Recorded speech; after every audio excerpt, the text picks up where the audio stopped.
Praise the Lord. Our daily bread.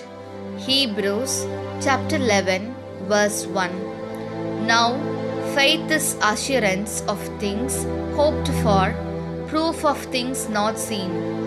O Almighty God, thank you for giving this wonderful verse.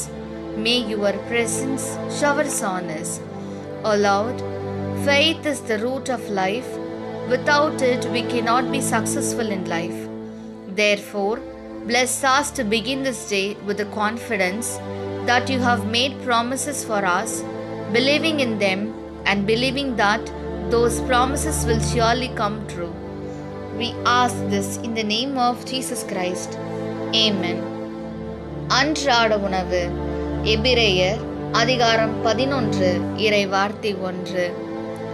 நம்பிக்கை என்பது நாம் எதிர்நோக்கி இருப்பவை கிடைக்கும் என்னும் உறுதி, கண்ணுக்கு புலப்படாதவை பற்றிய ஐயமற்ற நிலை. அன்பின் தகப்பனே, இன்றைய நாளிலே இந்த இறை மன்னாவை கொடுத்ததற்காக நன்றி ஆண்டவரே. இறைவா, நம்பிக்கைதான் வாழ்க்கையின் ஆணிவேர். அது இல்லையெனில் வாழ்வில் தளர்ந்து வெற்றி காண முடியாது. எனவே நீர் எங்களுக்காக கொடுத்த வாக்குறுதிகளை மன உறுதியுடன் ஏற்று அதன் மீது நம்பிக்கை கொண்டு நிச்சயமாக அவ்வார்த்தை நிறைவேறும் என்ற நம்பிக்கையில் இந்த நாளை துவங்க எங்களை ஆசிர்வதியும். ஆமீன். அன்னன்னுள்ள போஜனம்.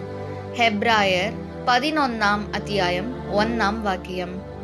വിശ്വാസം എന്നത് പ്രത്യാശിക്കുന്നവ ലഭിക്കുമെന്ന ഉറപ്പും കാണപ്പെടാത്തവ ഉണ്ട് എന്ന ബോധ്യവുമാണ്. വിശ്വാസം ആണ് ജീവിതത്തിന്റെ അടിസ്ഥാനം.